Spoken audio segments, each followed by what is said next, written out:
এই ম্যাচ ছিল অস্ট্রেলিয়ার জন্য বেশ গুরুত্বপূর্ণ। ম্যাচের সমীকরণ নিয়ে বসতে হয়েছে, হারলে বিশ্বকাপের গ্রুপ পর্ব থেকেই বাদ হতে পারে অজিরা। শ্রীলঙ্কার সঙ্গে সেই ম্যাচে এমন কিছুই যে দেখাবে দ্য ইয়েলো ম্যান, সেটা তো হবারই ছিল। টসে জিতে অজিদের ব্যাটিংয়ে পাঠায় লঙ্কানরা। ম্যাচের শুরুতেই ইনজুর্ড হয়ে মাঠ ছাড়তে হয় পাথিরানাকে। তবে ব্যাটিং ইনিংসে নানান কীর্তির সাক্ষী মিচেল মার্শ ও ট্রাভিস হেড। 4 ছক্কার বৃষ্টিতে 104 রানের দুজনের উদ্বোধনী জুটি।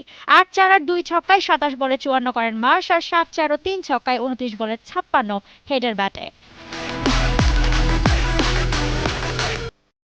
পাওয়ার প্লেতে কোনো উইকেট না হারিয়ে 70 রান করে অস্ট্রেলিয়া। টি-20 বিশ্বকাপে ইনিংসে যা চতুর্থ সর্বোচ্চ। শ্রীলঙ্কার মাঠে অনুষ্ঠিত ম্যাচগুলোর মধ্যে এটি সর্বোচ্চ পারফরম্যান্স। এরপর 8 ওভারেই 100 পার হয় দলের রান। পরের ওভারে হেড আউট হলে ওপেনিং জুটি ভাঙে। পরপর আরও 2 উইকেট হারায় অস্ট্রেলিয়া।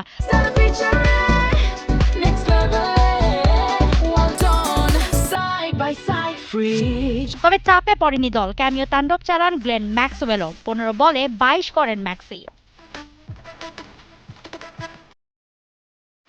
আগের ওভারে ম্যাক্সওয়েলের ক্যাচ মিস হলেও 17তম ওভারের প্রথম বলেই উড়ন্ত এক ক্যাচ পাকড়াও করেন পাথুম নিশাঙ্কা। টুর্নামেন্টের অন্যতম সেরা এই ক্যাচে ম্যাক্সি ফেরার পর ভাটা পড়ে অজিদের ইনিংসে।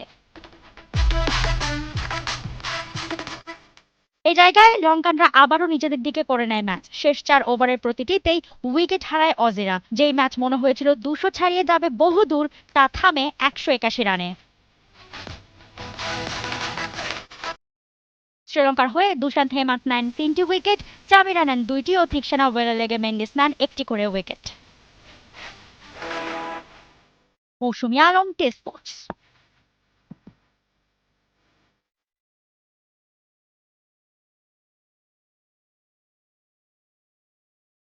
For more updates, subscribe to our YouTube channel and click on the bell icon. Follow us on Facebook and Instagram. Download T Sports app to enjoy exciting games and highlights. Visit tsports.com.